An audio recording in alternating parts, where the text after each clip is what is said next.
Good morning. Happy Wednesday.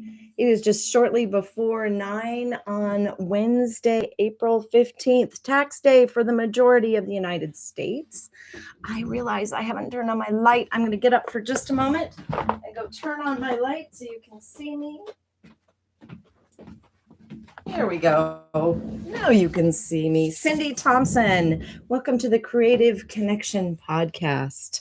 So I wasn't on last week. My apologies. My calendar got totally messed up and I missed my call with you all. And this morning I'm on a little early because I have a 9:30 appointment.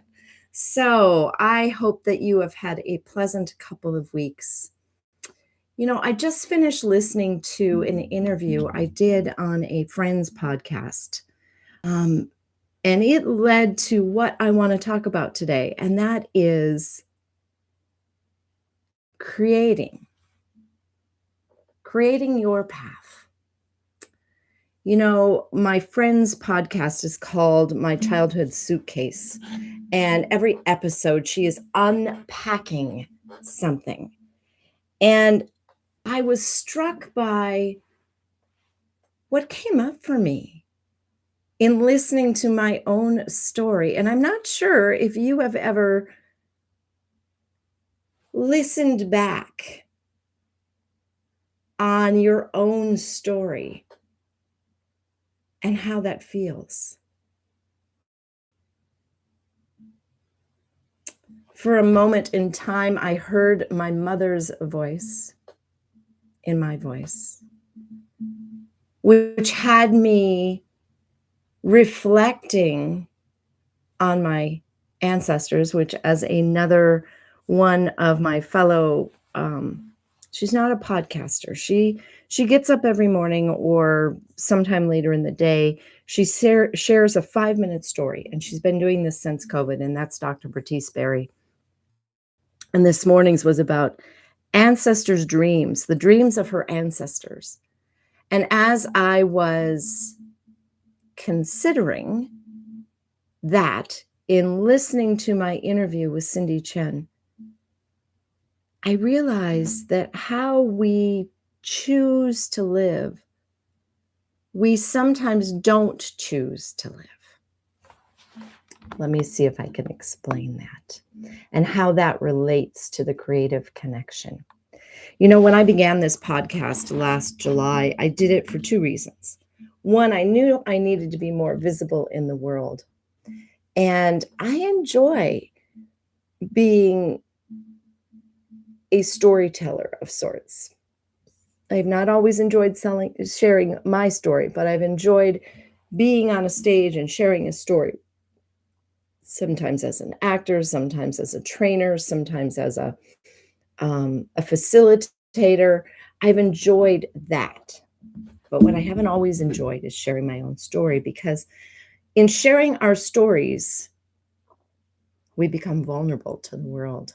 We expose just a little bit of the light that is below the surface of what people see, or we take off a mask that we have put up for the outside world, and then there we are. So as I was listening to that interview and as I was reflecting on what I heard this morning from Dr. Berry, I realized that we all have the ability to create our own path, to create our own life, to create a life that we are passionate about living. Now, I can hear it. There's at least one person out there that's listening to this either live or on the replay that's going to say, nah, I'm not so sure, Cindy. I'm not so sure. I think, life kind of gave me this and I have to do that. And I want to say that is a bunch of malarkey, for a lack of a better word. Well, there are other words I could say, but I don't want to say. If I had allowed what someone else said to me about what I can and cannot do, I would not be doing the things that I'm doing right now. I was 10 the first time I was told that I could not do something. And because my mother is or was who she is, and my family had faced many struggles themselves in their lifetimes, I was not allowed to accept that no. I learned how to do the skill that I wanted to do, and I have ever since used it. And, I am almost 1 month away from turning 65, and I think about all the times that I have been told in my lifetime, told no, that I have said, "Now, wait a minute. This is not your choice to make. It is my choice to make. I can teach myself how to do that. Let me try." And to be honest with you, and this is not necessarily a good thing or something that I'm proud of, although maybe I should be, I have quit jobs when I was told no. When I was told, when I called a boss out on a statement of bigotry, and I was told that, it'll just pass, that person doesn't really realize, and I said, "No, no, no, no, no, no, no, no. You need to step up and you need to put a stop to it." And that person chose not to. So guess what? I left. I walked away. And let me tell you, it was at a time in my life, we were married, we had no kids yet, but we could not afford me quitting that job. Not at all. But I did it anyways because my values and morals were greater than what that person stood for. So I had to go find another job. And on my path of finding careers and jobs and getting to the point in time where I'm right now as a coach of women and leaders and visionaries and artists of all kinds, in helping them find their voice and align to their vision and leaning into what matters most. All those roadblocks of no's for me that I had to overcome are how I got here. I know we have a choice in our life to create our own path. And the most important skill in order to do that is to be present, is to be centered in yourself and your own beliefs, and to be able to focus on that choice that you're making, and to create the path in the world. And mind you, that path may not be straight. And you may come to the fork in the road and realize that what you thought you wanted isn't really what you wanted. What you want is over here. Or maybe it changes or transforms a little bit. That desire transforms a little bit.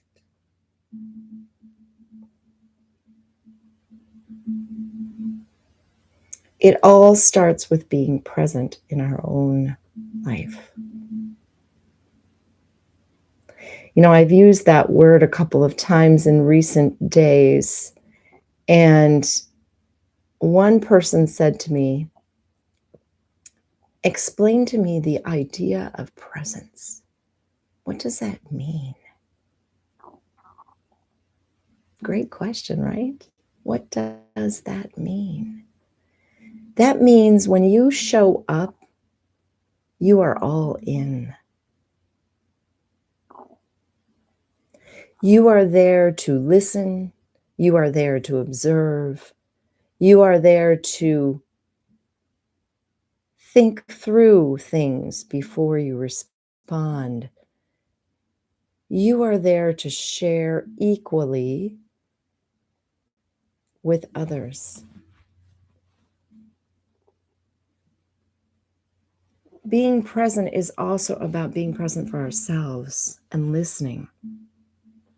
I shared on my friend's podcast, My Childhood Suitcase. I shared that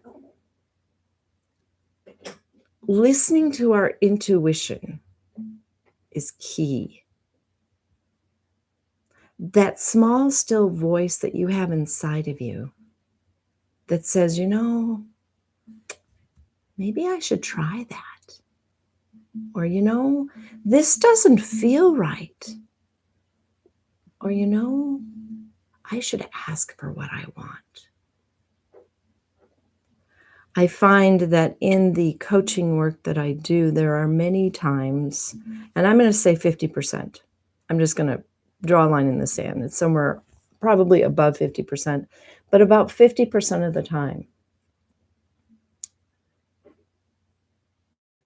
many people don't listen to that small, still voice.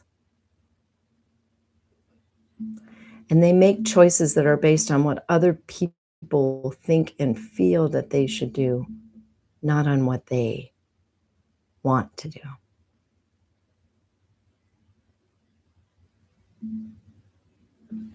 So why did I create the Creative Connection podcast? Going back to that day one, and it was a horrible recording. And so if you have listened to it, you've probably gone, oh, I can't understand this. I don't know what she's saying. So creative, let's start with the word creative. It means to create, to give life to build, to shape, to mold. In the world of performance art, it means to create a movement in dance, to create a character that I share as an actor. It means to put my emotions and feelings into the music I am playing. As a writer, it is taking these pictures that are coming from our divine spirit, in my personal opinion, and putting them on the page to share with the world because they have a purpose, even if it is for just one person. I think that there are many people in this world that deny themselves that creation. So that's the first word. Connection has to do with community and belonging.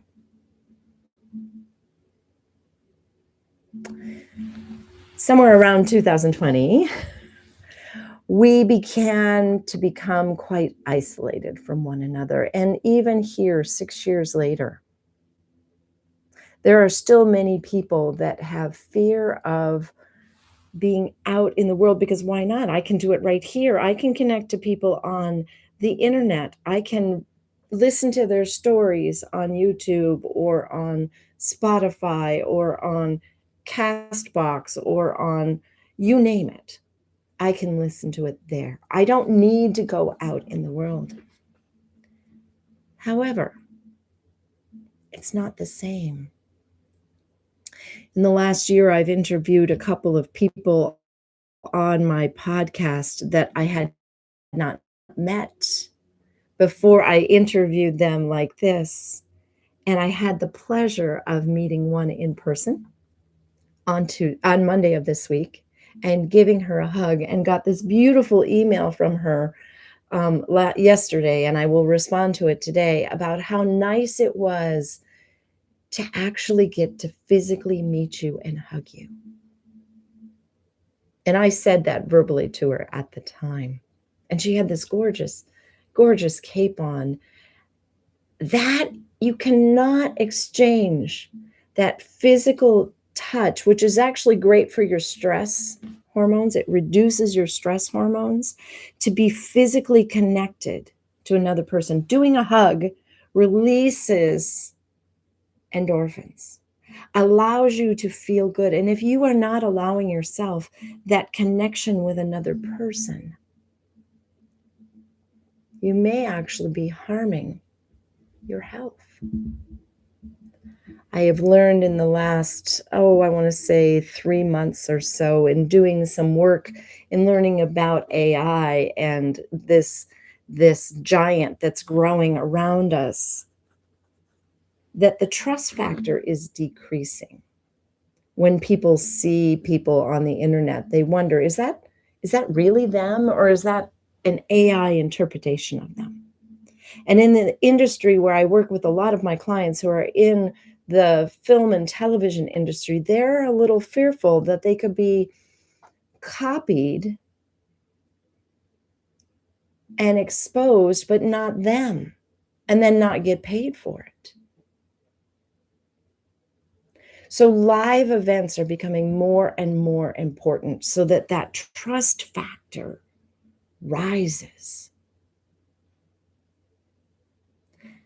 That's the creative connection. It's about connecting us and creating a connection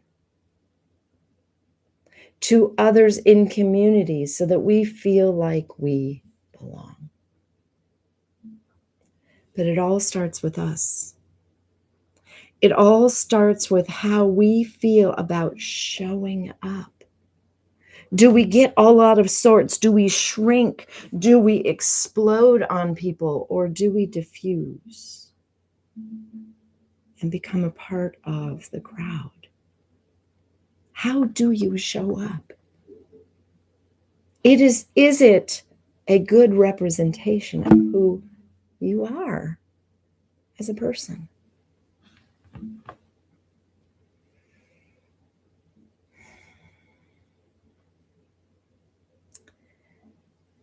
So creating the path, creating your path, so that you can lean into creating the life that you are passionate about living, starts with centering and focusing. Centering yourself, being present and at home with yourself, so that you can hear and discern the way that your path wants to go. And then once you've discerned that, focus, laser focus into where that path is taking you.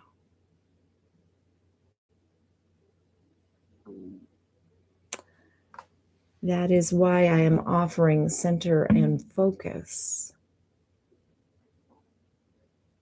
It is a small, intimate gathering of up to 12 people to gain some understanding of how we as individuals are responding to our own desires, and maybe flip a switch to become more centered in ourselves, to understand where we want to go. What is our voice trying to tell us? What is our divine spirit, us, connected to the universal, trying to guide us toward? Are you listening? If that sounds like something that you would like to dive into a little deeper, I invite you to join me on Sunday, April 26th at 10 a.m. for a virtual workshop on that. There are limited seats. I only have up to 12 seats.